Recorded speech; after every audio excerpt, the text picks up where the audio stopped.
Scott, Sea of Thieves hits 40 million players weeks before its arrival on PS5. What is that, I bet you we can hit 41. Yeah, I'm sure it will. David Carrickasell over at PSU. Sea of Thieves is the fourth, and for now, final game from Microsoft and Xbox Game Studios to be coming to PlayStation consoles, and ahead of the launch set for April 30th, 2024, Rare's Pirate Life adventure has hit a huge milestone. In a blog post on the game's official website, executive producer Joe Neate celebrates Sea of Thieves reaching more than 40 million players since it launched all the way back in 2018. Quote, "As I'm sure you can imagine, when it comes to Sea of Thieves, my days are full of numbers." End quote. Neate begins, quote, "Development costs, active services, days until the next update. Sometimes, though, a truly extraordinary number stands out. A number like 40 million, which I'm incredibly pleased to say is the number of pirates who set sail in Sea of Thieves." End quote. It's a huge number and milestone, and all signs point to the number skyrocketing even further when the game arrives on PlayStation 5 in the coming weeks. Sea of Thieves enjoyed some time at the top of the PlayStation Store's pre-order charts, which likely means there's potentially already more than 1 million players ready to jump in by the end of the month. Sea of Thieves arriving on PlayStation 5 and PlayStation 4 will also mark the first time ever a game developed by Rare will make its way onto a PlayStation console, a fact that doesn't seem like it should be real, but very much is. Dude, this is awesome. I think Sea of Thieves is definitely one of the coolest games ever created. It is such a sandbox of opportunity. It is the pirate life. It is a ton of fun, and Skull and Bones should have saw this. Oh, a way to link it right to Skull and Bones. Well, that makes a lot of sense, though. We were thinking about Skull and Bones most recently, and that's what kind of brought up the conversation of Sea of Thieves and the combination. Trying to sort out which name I'm trying to say instead of the other. Yeah. Something I finally got used to now. But Skull and Bones hitting 40 million. That's an Sea of Thieves hitting number. 40 million. Dude, you said Skull and Bones. I just did it again immediately. That's funny. All right. This is very cool, though. Now Very I have cool. to know what Skull and Bones numbers are at. No, because I 40 know they're million. not going to be anywhere near this. They're not, Not it at hasn't all. been out for 6 years, so that's not fair. But No. just wondering on the return of investment on that. Rare putting together Sea of Thieves. Think about that one carefully now. Sea of Thieves. I don't know if anybody ever expected it to hit this level of success. No, I don't even think Rare expected this, right? 40 million is a massive number that they've had invested in the world of Sea of Thieves. Dude, there's nothing better than rolling with your crew and going out. And now, when it does launch on PlayStation 5, it's going to be an interesting time to go, how are the numbers doing over there? How is the crossplay working? Does that interject now with my friends across both platforms, right? From PlayStation 5 over the Xbox Series X. And then we just hook up, link up, party chat, game chat. How does that work? And we get into the world and just sail the seas together. It's been such a divided line for years. And we're slowly starting to break down this barrier of where are you playing versus where am I playing, right? And then Xbox opening up for the first time to go, hey, we're going to bring some of our first party titles over to the other side. It's like, what are you doing? When it hits 1 million players over on PlayStation, dude, that's what they're doing, right? Like, that is just a good thing for gamers to enjoy a great game. And it also brings in money for Microsoft.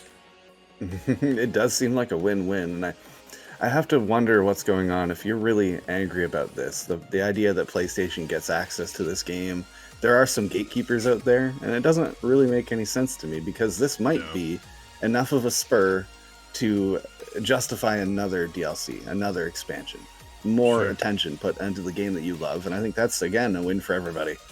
Well, I gotta think, like, they've already talked about season all the way up to, I believe, 14 is where It is still planned? Oh yeah, absolutely. This is where the roadmap is going. So now that when PlayStation players jump in, not only do they have all the other backlog of content that they're able to dive into, which will take them forever to play. Congratulations.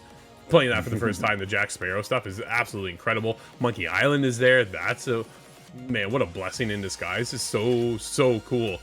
And then on top of that, they're already knowing that, okay, this game has been going for 6 years. We're going to dive in now. It's going to get a massive insurgence over on PlayStation side. People are going to dive in and go, oh man, right, it's now on PlayStation. They jump in as well. They buy it, get into the content, and then they're able to stick around for another 3 seasons at least, Scott. Like, there's already a roadmap planned ahead of them that they know that they're going to be able to get into. Knowing, once they wrap up all the other stuff, that the game isn't done. It's far from finished. Rare, I'm now curious how far ahead Rare is looking when it comes to the future of Sea of Thieves, right? Bringing in another, can they get 40 million players from PlayStation onto their side, right? Now, granted, Xbox side is different because why? A little thing called Game Pass. Yeah, it has been on Game Pass a few times, I believe, and that's where I played it myself. Well, it's still there, right? It's a first-party title. All first-party titles come to Game Pass over on Xbox. It's now curious to see what do they do with it over on PlayStation. Will this come to Switch 2, Scott? Oh, a Switch 2 is definitely possible, but I don't believe a Switch 1 has the hardware capabilities of it. It's just nowhere near possible. But looking into the future of Sea of Thieves, do you think there's going to be a sequel? Do you think they'll just update the engine eventually?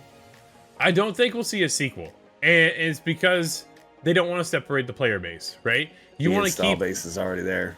Install base is 40 million players. Why would you want to go, hey, now go buy the sequel? Hello, Overwatch, right? That's where you run into this problem of now you separate the player base and then you have to start all over when you've invested all of this time, years, dude, like years into Sea of Thieves. Think about this. And it goes for so long and it keeps building and building and building. And then you got, I gotta start all over. Do I really want to? It depends if they can build the hype. I think they could if they really wanted to.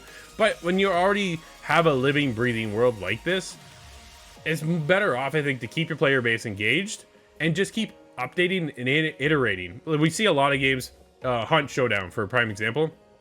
They're about to switch, right? They're about to switch from, I believe it's Unreal Engine 4 over now to Unreal Engine 5 and go next-gen consoles only, or current gen, whatever you want to call it. That is going to look incredible.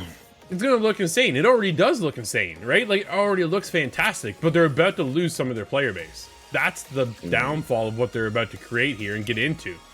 I think Rare's in a different situation that they don't want to do that, right? They're only looking to build and keep this. Dude, they want to pull off the World of Warcraft situation, right? Yeah.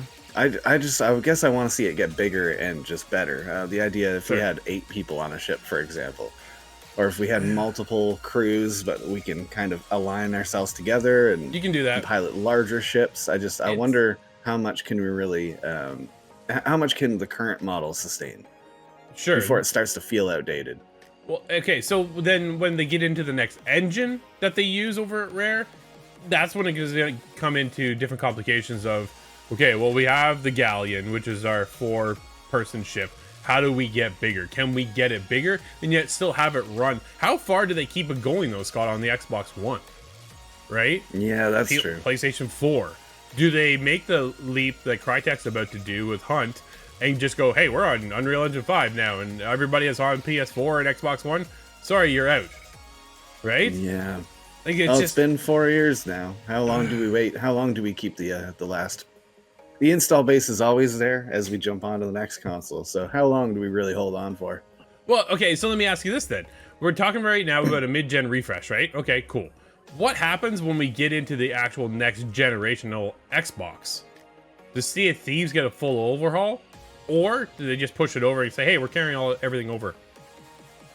Yeah, I fear it's just we're carrying everything over. I don't see anybody making that jump, and it's frustrating me. I guess time will tell. You can sail the seas with us over on ITGTV.com.